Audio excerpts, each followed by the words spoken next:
Welcome back to Momentous Struggle, a Star Wars Shatterpoint podcast. On this episode, Aubrey and I are going to talk about what we've been doing with our gaming. I came back from LVO, so I want to talk a little bit about my experience there. But let's go ahead and just jump into it. Aubrey, I know that you have been in the middle of a giant move into your new house, which is awesome that you're finally moving into your new house. But the adventures of homeownership have already started for you. How's that going? Dear listeners. Okay, for those of you who are watching on YouTube, which I don't know how many of you there you are, but if you can visualize for a moment, I am in a room with a door open behind me. I can't shut that door because there are boxes stacked to the left of me, to the right of me. There are a whole bunch of chairs. I am perched on the one corner of a table that is not covered in stuff. So we're in the house. It is done. The move is done, except for the fact that my fiance has to go back over and get the rest of the food out of the pantries, because we currently have like a loaf of bread and peanut butter is like the full amount of food that is in my house.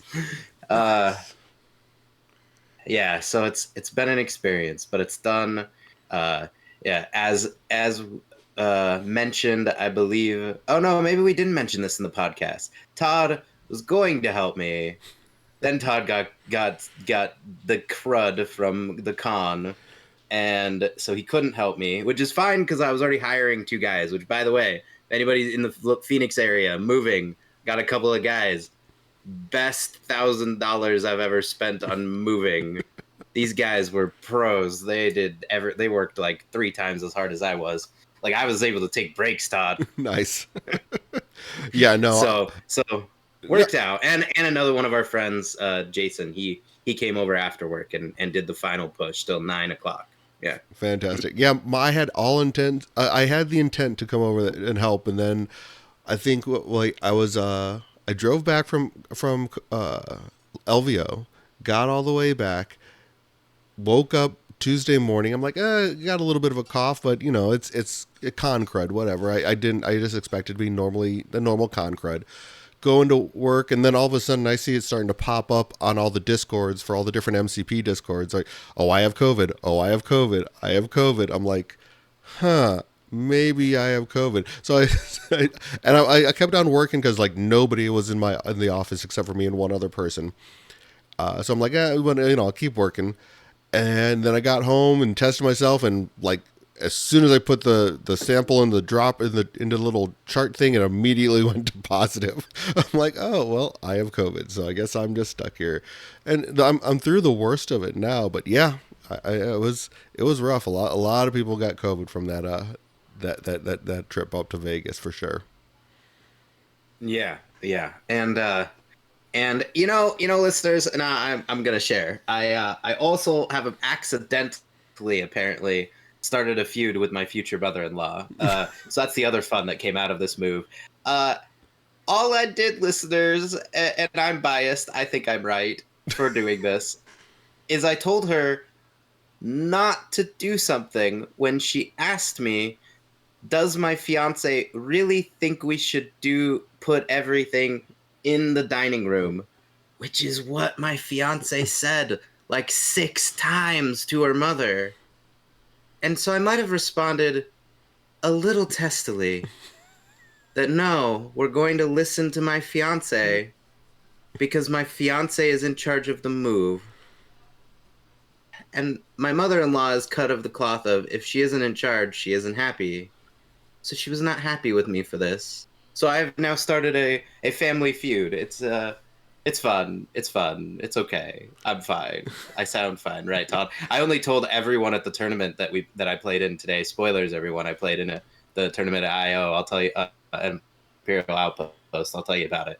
But yeah, I might be talking about this for at least a week, Todd. It's entertaining. I'm entertained. All right. Well, I'm glad that it sounds like you're working through it anyway. So I'm glad that I'm glad you're out of your old house and into your new one for sure. I'm sure it's been a little bit of a nightmare for you. So I'm glad that you're moving out on your own and away from your mother-in-law, and things hopefully are going to start turning for the better. But yeah, so You ended up playing. Yes, Yes. but more Shatterpoint, more Shatterpoint. Yeah. So you ended up playing an event today. I know it was pretty small. In all honesty, I probably wouldn't have made it anyway, even if I didn't have COVID, because being at LVO all weekend long, my wife probably would not have been too happy with me if I was gone completely out of state and then it went to another event right afterwards. So yeah, probably wouldn't have made it out there. I didn't think that one through when I was like first like, yeah, I'll go play. I'm like, no, wait, I probably can't do that. So, but I didn't get a chance to play, but I know you did. So how did it work out? How did everything go? Yeah. So Todd, I would not feel bad about not having attended because not no the event was fine, but I believe all of the MCP players came to the same conclusion as you or needed a break after LVO because I'm used to if I go to Imperial Outpost on a weekend, there's almost always at least a few MCP games going. There were zero. It is the quietest I have seen Imperial Outpost, except like maybe in the middle of the week, in the middle of the day, like other than like at that time, uh, quietest I've ever seen it. So our tournament only had 6 players, and I think that's because there is some overlap between the MCP and Shatterpoint community because similar games and same company. So don't feel too badly. We had 6 players though, which is not terrible. 3 rounds. It was a lot of fun. We our dear Alan, who organized the event, had to leave and go do a seminar. What did he say he was doing? Ropter? Ropter? It's a throwing dagger with a rope, but it's his story, not mine. He was doing a seminar on how to, like, I think scorpion people, as near as I could tell. Like, get over here. Like, I know I do swords, but I'm not really, like, a big weapons guy. So, like, I had to have him explain to me what he was teaching a seminar on. Anyway, so he left. So then round 3, we only had 5 players. So fortunately, somebody got a bye. So it was a little tight today, Todd. A little tight because who ended up going? So for the local community, so Chris Sampson and Matt. Oh, I always want to get his Butcher, name wrong. Butcher. Bucar Butcher. I always want to say Bucar, but it's Butcher, right? Anyway, so Matt, they're regulars. They showed up, and then Sam, who you remember from our league Yep. games, she showed up and I'm sorry, Vanessa. I don't know if they're like friends. All I know is they came together. So Sam and Vanessa. I don't know their relationship to one another, but Vanessa came out. I guess it was Vanessa's first game since like September.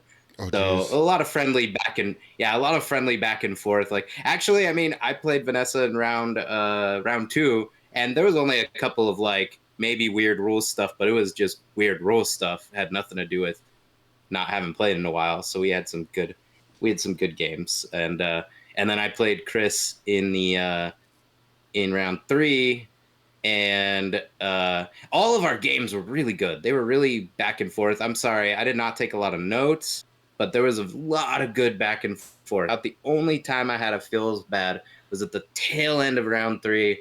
I had this moment of wait. Let me go in order. Okay. We'll do story time with Aubrey. Todd, are you ready for story time with Aubrey? Let's jump into it. Yeah, I'm sorry, listeners. I have my story, and then Todd has his story about LVO. We don't really have a lot of discourse, so tuck in, get your blankie and your baba and your night night and your teddy bear Ahsoka or whatever you've got, and lean in. Uh, so round 1, went into this. So it's been a month since I've really played Shatterpoint, other than with my stepson. So I was like, do I even remember how to play this game? like like I don't know, Todd. I'm used to like Magic. I play every week. Like I have a setup, I have a system. With this game, I tried to do that, but then life has been happening. Yep. Uh, so I'm used to getting more reps in, and it is what it is. So sit down, and I'm like, okay, I got this. This is all right. And then I tried to ask Sam about this later after our game, and I still wasn't quite sure what happened. But for some reason, however Sam deployed, and we were on shifting priorities, and I'm playing the same list I've been playing, Mother Maul, and I know Sam likes the Dathomirians too.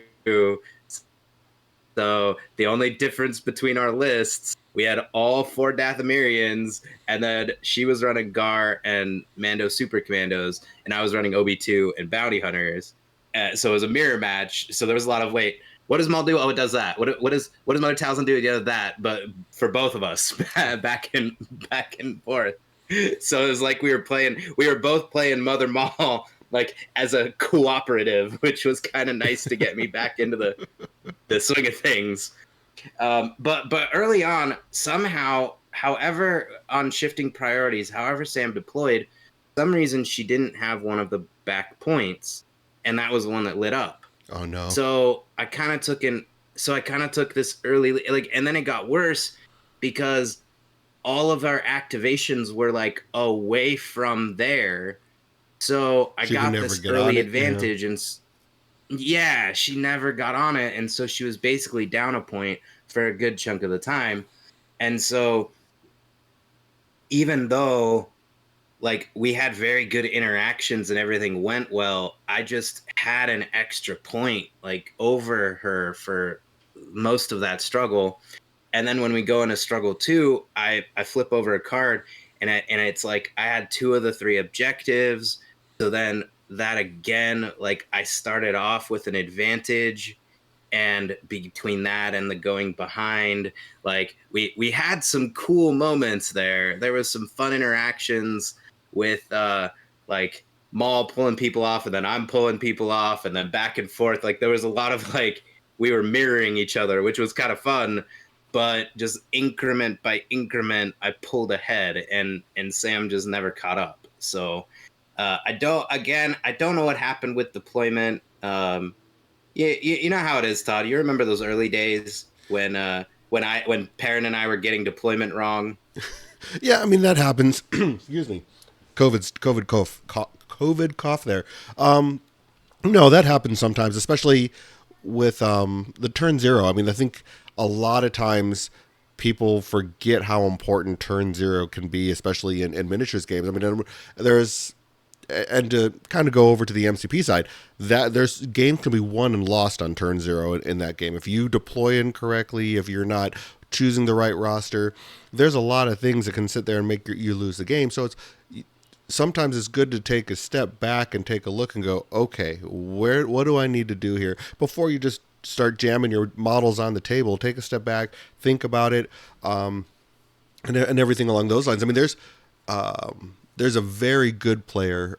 His name is Vincent Kirchhoff, who plays MCP. He doesn't play Shatterpoint, but I was watching him play a game, and he sat there before he even chose the board edge of where he was going to deploy. He started measuring the distances between multiple points using his range 5, or maybe it was range 4, I don't know. But he was using one of his range finders and measuring all the different ranges between points before he even chose which side of the board he was going to deploy on. I mean, so that's just, I mean, granted, he's a whole nother level of player. He won the Las Vegas Open last year for Marvel Crisis Protocol. So he's a extremely good player.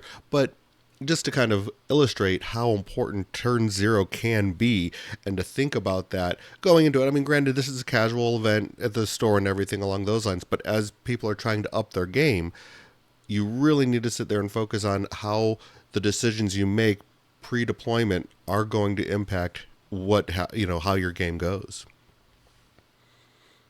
Right, and this game was basically a textbook example because we were very evenly matched. We were playing almost the same lists. Sam played very well. Like I don't think either of us made any mistakes, but I just kept noticing turn after turn. I'm like, oh, that point is really hurting, really hurting. Like I didn't even realize how much it was going to impact the game, and but I kept keeping track of the score, and I'm like, oh, I'm getting 3, and you're getting like 1, and then 2, and then 2, and 3, and 2, and 3, and I'm like, oh. I could see where this was going before the end, despite us having some fantastic interactions. And I didn't take notes, so sorry that I'm not being as detailed with like the combat. I have some more stuff from round 3 because round 3 was very entertaining. So then we go into round 2. I play against Vanessa, and oh Todd, the same thing happened, except in this case I recognize, and even Vanessa said this like kind of mid game. Uh, the last time Vanessa played, like half of the units that I was playing against her, like the whole Mother Talzin box, Mm-hmm. and even I think OB2, like she hadn't even seen them before. Oh no. And then there was the issue where Vanessa, and this time I'm pretty sure I said something. Sorry, Vanessa, if I didn't, but I saw how Vanessa was deploying, and like again, it was like not all 3 points, and I was like, wait, don't like, are you sure that's how you want to deploy? And again, so the same kind of thing happened. Like again, we had very good games. She was playing uh Anakin Anakin Lumi. Yes? Yeah, Anakin Lumi, which was very interesting. That was actually really fun and put up a heck of a fight. Like I was actually really like I was sort of like, "Oh, we're playing against Republic." No, no, Vanessa put up a great fight, but the same thing happened. We get it when I won struggle 1 and 2, and I was looking at the score and I'm like, oh, this is because of that first deployment again. That the one that wasn't covered was the one that turned on in the back, and it just kept going. Now we did have in Struggle 2 a hilarious moment. Here's a fun one.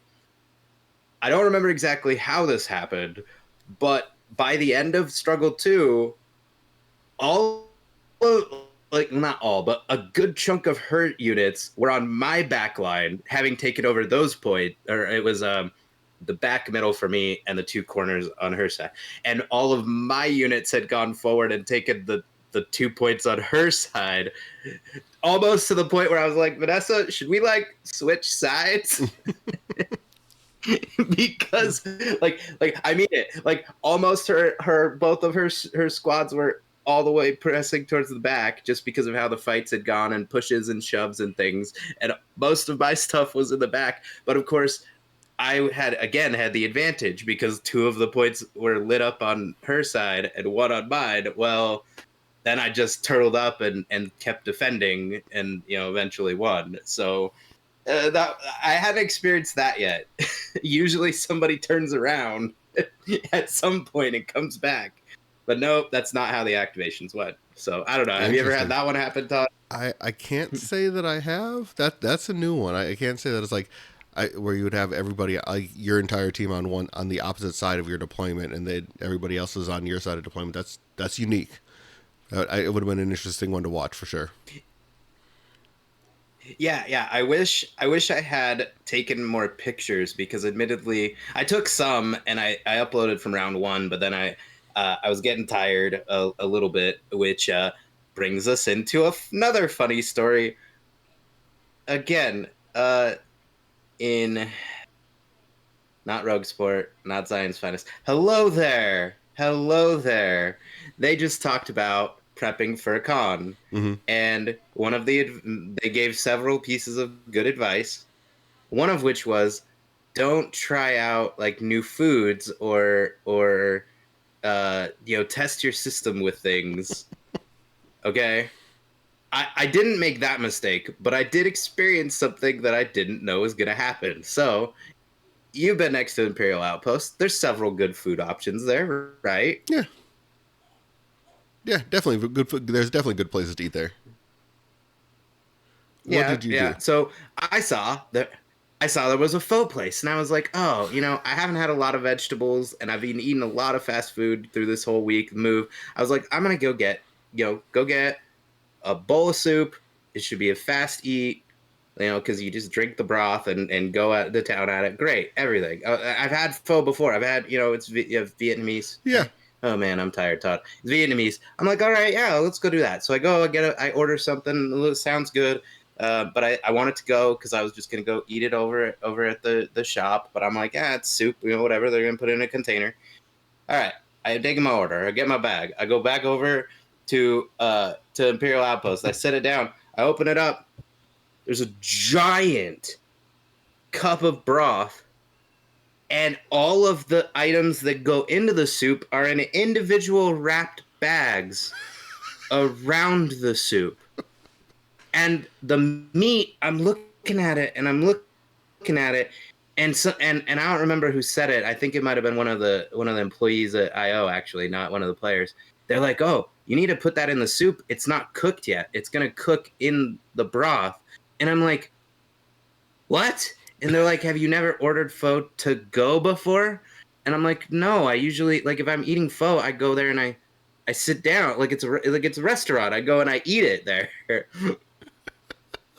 So Todd, apparently, I now have a giant cup of soup which is filled to the brim. It's scalding hot. I'm supposed to be cooking my food in it, and I had to, like, spoonful by spoonful pull it out, blow on it, pull it out, blow on it till I could get at least the meat in there. And then by this time, of course, because everybody was very gung ho today. I don't know. Like, I need food, y'all, but everybody else, like, was like, no, let's just keep playing. And I'm like, I need food. But did I get food, Todd? Did I get food? What do you think Sounds happened? like you made a bad life decision right before you played there. It sounds like that was kind of the decision, was bad life choices right before you played.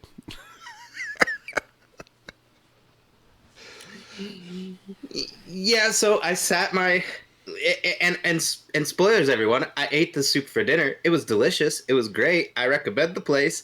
But I set aside my lunch over here, and it's like 2 o'clock now because we played through rounds 1 and 2. And then I went and got peanuts off the snack ball in the back because I'm like, I need to eat something or I'm gonna be insane. Spoilers: about an hour into round 3, the wheels fell off my brain, and we were just Samson, Chris, and I were just like, it's close enough, it's fine. It's close enough, it's fine. It's close enough, it's fine. As we're moving units because we're both getting punch drunk like you do in round 3 sometimes. Uh, Nice. but this game, I do not know what we did to deserve this game. And hopefully, Chris, if you're hearing this, you should put the list of your activation in the Discord, which join our Discord, everybody, if you haven't, yeah, you listeners, because we got this quagmire on the middle, it would have been my left, his right point, Okay. where between shatter points and activations, Maul went on my side. Django went on his side. Maul went again on my side because of a shatter point card. Django went again on his side. My Night Sister acolytes went on that side. I don't know what we did, but half of our squad were all contesting that point because because of the order of the activations. Like, nobody could get to another point for some reason. Oh, because we were playing shifting sabotage. Okay. And so, like, the other three, like, we each had our back points. His B ones were over here, and I never got a single squat. Like, I had bounty hunter, I had bounty hunters over here or whatever. But whoever I had moved up first, I think not OB2, Savage, or no, I don't remember. Whoever I moved up first got shoved back by the B1s, and just all the whole game shifted over here. And I was worried, Todd, because Chris got an early, like, 4 point lead, with the B1s, and I Mm-hmm. was like, oh, that feels bad right now. Uh, So, and I don't remember why. Like, maybe my defense dice did defense dicing things. I don't remember exactly what happened, but the whole fight comes over here, and then he wins struggle 1, and I'm like, okay. But then I flip over to struggle 2, and the 3 points at that moment, because I saw the writing on the wall, and I was maneuvering and positioning, I had all 3 points. Nice. If I picked the right side. So I was like, all right, cool. So boom, boom. Struggle 2 went very fast after a grueling, like Struggle 1, where I thought Chris was just going to steamroll me, which kind of happens. Instead, I pulled us back to parity and had the 3-3-3-3-3-3 game, which is not fun. It took forever. Then Struggle 2 steamroll him. I'm like, okay, I'm feeling good. And then he does the same thing to me. Flips over a card. And this is Struggle 3 and Sabotage Showdown, where you don't get a choice. Yeah, it just It's happens. not like he got to pick the most advantageous. Yeah. He just rips the card that he has all 3 points on. And so at this point, we were mission critical, but it didn't matter. It was over in like 9 minutes. Yeah. Like it had just gone that way. And I'm like, oh. And then the one activation, like again, these games were fantastic. Good back and forth. We felt very even. He was playing Separatists, but it was a little bit different. It was Dooku. Wasn't it Dooku and Anakin? I was kind of watching. Magna Guards.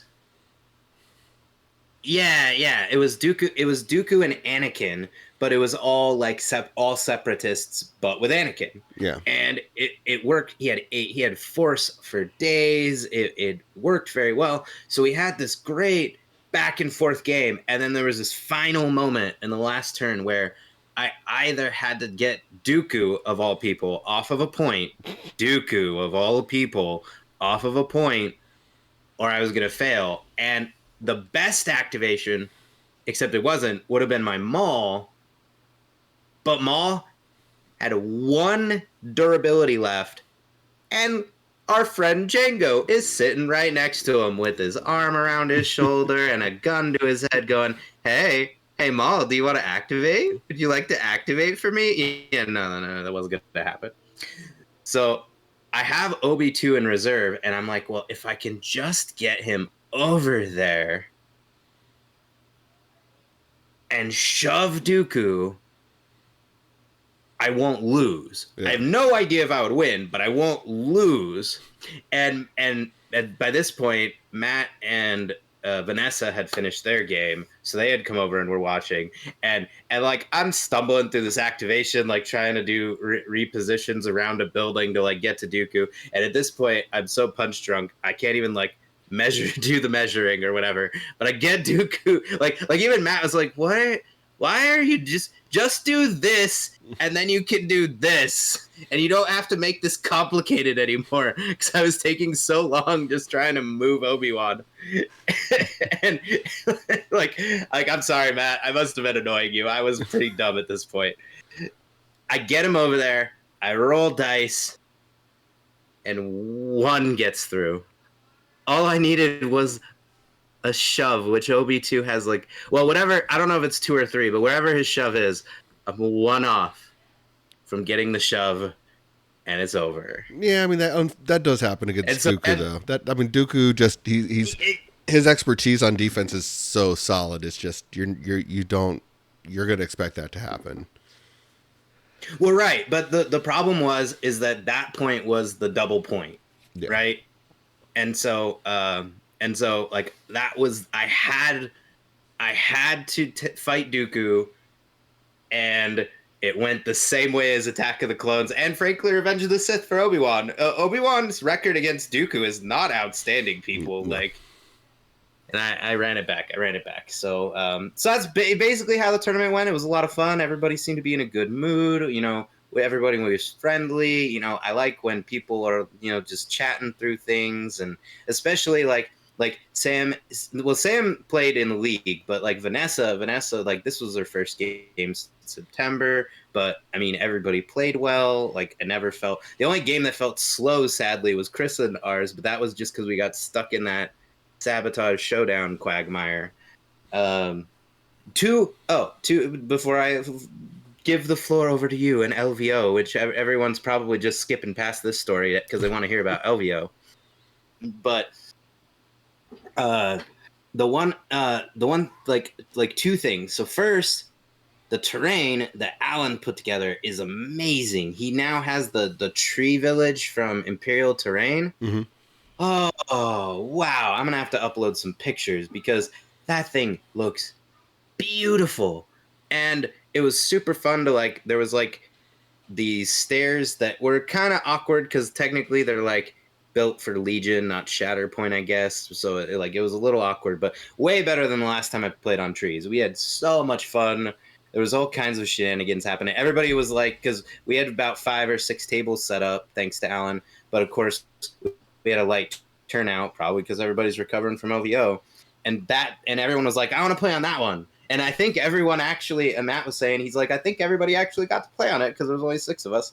So it's like, yeah, so that was fun. Nice. And of course, my disdain for vehicles continues, Todd. That round 3 with Chris, there was this big old spaceship that Alan put in the middle, and getting on that thing, getting off the thing. At one end, it was lower than elevation 2. At the other end, it was higher than elevation 2. I'm firmly off the let's put spaceships on the table camp. Like, uh, It just I doesn't work with the missed the whole. rules. It doesn't work well with with the way the rules are written to have those things because of the way that the elevation gradually goes up. It takes away from the gameplay itself. So no, I totally agree that it's. I don't know if the spaceship should really any type of ship should be on there really. Yeah, unless it's like a TIE fighter on its side or something, and we're using it as a platform or whatever. I don't know, but like I missed a whole attack on Anakin with Mother Talzin because like I measured it really quickly because I've gotten. I mean, I know it's been a minute since I played, but like I have the measurements down. I looked at it really quick, and I was like, yeah, I can get her here, and then she'll be range 4 of Anakin. Cool. So I go and I move her, and then I look at where I move her, and I'm like, oh, it's like at this weird angle, and like she really shouldn't be there. Yeah. And I'm like, okay. So I put her back. I'm like, all right, it's fine. I was like, okay, that's my move. I'm like, all right. Then I go to attack Anakin. Well, I had measured from the original spot, so me moving her down no longer range 4, and I'm like, and like Chris probably would have let me take it back, but at this point, again, I'm punch drunk, and then I'm mad at the spaceship, and I'm like, no, I'm done. She's just taking cover. I'm moving on. Like, which maybe is more on me than anything than the spaceship. But I'm like, are you kidding me? Like this, like we had just spent there. I have a picture of 2 Magna Guards, and like one of them's about to fall off the spaceship because it's like at weird angles, like they couldn't even like stand, and that was where the objective was tilted at an angle because of the space. Uh, Yeah. anyway, Sounds pretty great rough. event, super fun. And then the other thing I tried out, the other addendum was and some of my fellow competitors liked this, some didn't. We'll see how it plays out. But so I got from Etsy these acrylic tokens for the 3 objectives, like the symbol, like the fail symbol, and the other thing, and so I put those on the table so that you can more visually see them quicker. Because we've been doing like putting the one circle thing on where it is on the card, but then I'm constantly looking at it, and remembering. So I thought, okay, try this. And then what I added is 3 tokens that are just flat, and they're kind of like the objective markers where you can flip them. One side's blue, one side's orange. Mm-hmm. So what I did was, okay, whatever's orange, that's the double point. So when you look at any point, is it blue? Single. Is it orange? Double. And you just visually check. The only thing that you have to do is flip them over each turn, which does create 1 extra pain point.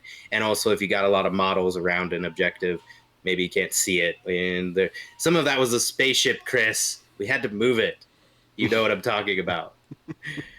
Anyway, so I don't know if it works or not. I'm liking it more than some of the other things we tried. So other people out there, tell us what is working for you. I've like taken those tokens that came in the Sabotage Showdown and just putting those on the board too, like because you have the different symbols on the board, and then you just have something to move around wherever the point is and everything. And that's worked out well for me. So I don't know. I think it's kind of just to each individual player how you identify where the hot point is for struggles 2 and 3. I'm not sure if there's a universal right way to do it or a wrong way to do it. I think it's more just player preference, you know. So yeah, I mean, it overall sounds like you had Yeah. a good event though. It sounds like everything went well. But yeah, so let me go ahead and jump into LVO. Absolutely. LVO was Yeah, let's go. it was fun. I think the for me, I mean, I went primarily for MCP, but there was the after hours event for Shatterpoint, and the highlight of that for me, at least, because I didn't actually play in the event because I was trashed from the day of MCP at that point in time. But I did go over to where it Yeah. was getting played at, and I did get to run into a couple of the guys from Zion's Finest. I sat there and talked with Kenny for a while and with Scott. And actually, the following day, I went and found them because they were in the same room playing board games and everything like that. So I think for me, it was that was one of the highlights was running into those guys, getting to talk to them for quite a while, and just getting to know them on a like a face to face level, not just talking through their Slack or listening to their podcast. So it was nice to meet them. The whole event, the after hours event, was not really ran very well. I mean, if you've listened to Zion's Finest, they pretty much hit it right on the head with it. It was just a casual show up and roll dice and play. It was just a casual meetup. There was no event that was actually run. They didn't have anything on the Longshanks. Some of the people that were signed up didn't, like, just showed up and just were playing. They weren't actually didn't buy a ticket to the event or anything like that. Which is fine. I mean, if you go to LVO, it's just you buy a ticket to get into the con, and you just you can walk from room to room. There's like 5 different rooms where different events are going on, so you can just walk into any of those rooms and sit down and start playing, and that's kind of what happened there. So it didn't run as well as I think people were expecting it to. I mean, and to be fair, it was thrown together at the last minute. By the time someone had actually thought about putting Shatterpoint together at LVO, the planning process had already happened, and there was not a way to do it. That being said, I have had a couple different conversations with Tyson, who runs MCP, and I know he runs another game, and I can't remember off the top of my head. He has basically said he is more than willing to take Shatterpoint on underneath his umbrella, for lack of a better way of putting it, because he kind of oversees multiple games at LVO, but he does not want to run it. So I told him, I'm like, well, I'm game for it. I had to check with the sergeant major. That's my wife, for people that don't know. But I had to check with sergeant major and make sure she was good to go with it, and she gave me the thumbs up. And I know I talked to you, and you said you're willing to sit there and come along with me. So the plan is I'm gonna have a couple more meetings with him, and as long as everything's kosher and everything works out well, the plan is to sit there and kind of start working with him to put together something more official for LVO next year. I don't know what bandwidth we're gonna have and how much room we can get for tables and stuff, so that's gonna really kind of dictate what events we can run. But I definitely want to run at least some sort of a qualifier and championship type of event at LVO. So that's like you can qualify day 1 or day 2, and then the finals is going to be on day 3 type of a thing. So I think that's kind of where I want to go with it. But again, we're just in the very beginning stages. I saw something that just didn't sit right with me. There was people that actually, I know, like Kenny and those guys came all the way down from Utah primarily just to play in this event, and it didn't go off the way that they had hoped it would, and that was frustrating for me to sit there and see that there was such a bad experience for players. So I know that I'm on board to sit there and try and make something better. I mean, I have the experience of putting together like different stuff here locally with all the MCP stuff that I do. So I'm gonna try and translate that over to a single con and see what we can do. Yeah. And here's the thing. Like, there's there is forgiveness in a community. I mean, we're all nerds. We've been on the receiving end of abuse. But there is also a bare minimum. I mean, in my day job, I am a librarian, and specifically, I do a lot of children's programming. Now, I put on free events. They do not cost anything because I'm a librarian. It's great, you know. The local government runs the libraries. Now, that said, I still have a minimum amount of standards that I have to follow in running an event. I have to market it. There's a marketing team that I have to interact with. I have to communicate with them.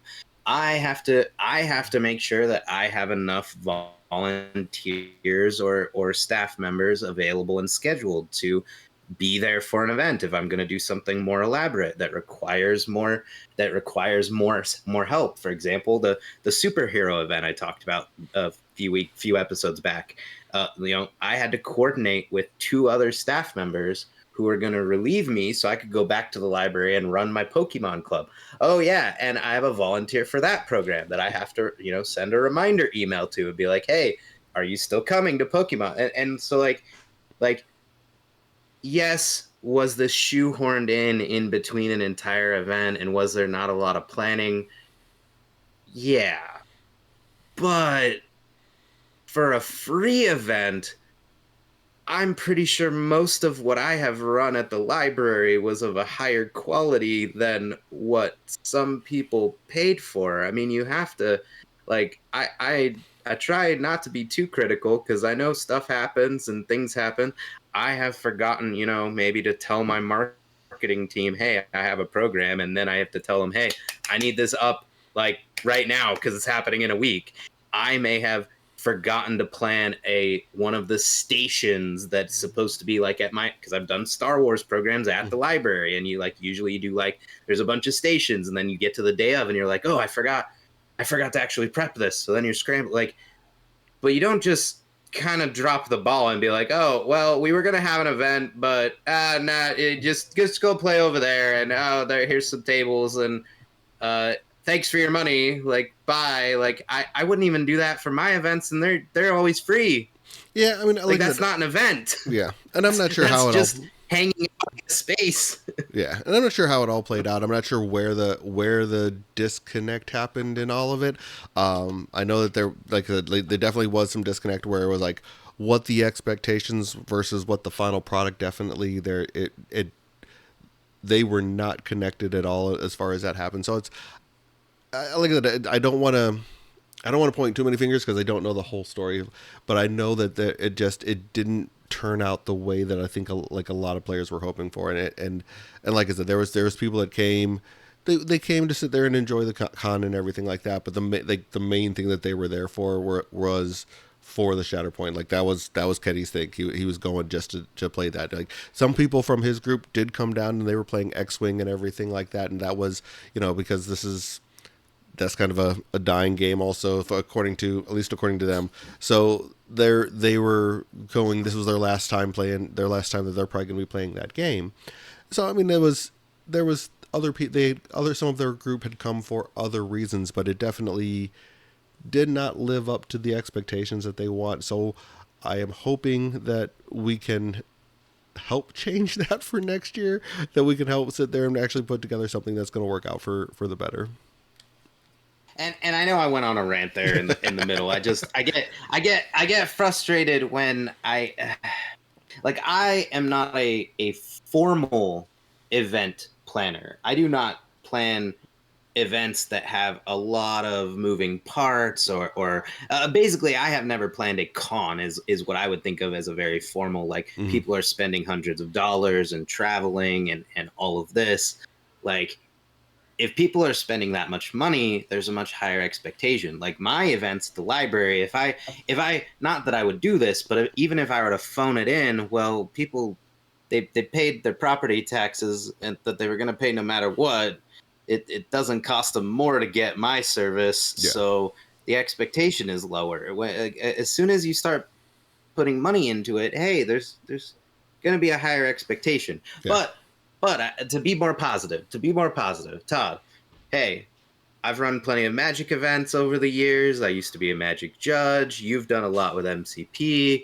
like I've already got some ideas. Plus, we know we're eventually going to get those Adepticon formats. Like we're going to get those documents about what the frenemies is going to look like and what the light versus dark cards and like I don't know how much you've gone down the Adepticon Oh yeah, event no, there's list. quite a bit. Like I'm sure between the ideas and inspiration we'll get from Adepticon and what else is going to be introduced to the game, there's lots of Oh, there's ideas lots for of. I mean, how you can there run a there fun event. and there's Yeah. like team formats now. I know that they're doing a team format at Adepticon, which is more like 2v2 on the same mat. I like more along the lines of the way that we did it at MCP, where each individual person comes with a team, and this is probably more of a brainchild of Omnis. I was sitting there talking with Charles about this as well, and kind of taking his idea. I think him and Diz have talked about it on their podcast as well, where you take each person brings their own roster. You just restrict the primary. So like, they have three people. It's a 3-person team. They make a strike Mhm. force. They can take any. They can overlap in secondaries, overlap in supports, but you cannot overlap in your primary. So like, if I take Anakin and Obi-Wan, you can't take Anakin or Obi-Wan, or we could even go as far as to say you can't take the like Vader because you're taking Anakin type of a thing. If you wanted to go that far, don't have to, but I'm just saying you could. And then basically you team up your three against their three at individual mats. So like, I play against, say, Charles, you play against Dizzard, then like Kenny plays against Scott, type of a thing. And best whoever wins two of those matches, whichever team, like a team event. If I win and you win, then we win as a team, and we get the match point for the win, type of a thing. So I like that idea, possibly as something just to do as a casual type of thing, because I played in the team event for MCP, and man, is it a blast to sit there and just play that type of event too. Yeah, that sounds almost functionally the same as team trios in Magic, Very much where like it. usually, if you haven't played, oh, we got some roboting there for a sec. Anyway, so in Magic, there's different. If you haven't played, there's different formats, and what cards are legal in the formats are different. And so usually you have 3 players. One's playing one format, and then each other player is playing a different format. And so or actually, I guess it's more like Team Unified, Yeah. where you're all playing the same format, but you can't share cards, which creates a interesting restriction. Yeah. So, sorry, just thinking of how I would relate what you're talking. I do like that. I mean, I guess the advantage of doing like a two-headed giant or 2 players running one table is it's easier to get one person on your team as opposed to Yeah. linking up with 2 other people. But hey, we could run both events. You could have like in Magic it's called two-headed giant. Like you could have a two-headed giant event and you could have a trios event. Like I don't know about see. all that. That's a lot to go. I mean, I don't. Again, it does. We don't even know how many players. Like, there was, I think, only like what 16 players at this year's Shatterpoint event. So I don't know. We'll see. I mean, there's a lot of different options and a lot of different ways you can go for sure. I don't know. There's I mean, but yeah, depending on the amount of players. But I think the nice thing was, like, even with like the team event at MCP, there was people that would just come down like, I want to play in the event, and I don't know anybody else. And then we would just find somebody. There was a guy, he was from Minnesota, and he just became an honorary Arizonian. And all of a sudden, it's like, he was like, there was 2 guys that were playing in the team event, and he didn't have anybody to play with, and he jumped into with our guys. I mean, you can always kind of find that if there's someone there that wants to play and they just don't know anybody. These cons are really good to sit there and meet people and make that new friend. And he actually joined our local Arizona Discord right after that happened too, which was hilarious. Is like, he was like, I mean, like I said, he's Arizona by way of Minnesota for sure. So so That's awesome. That's yeah.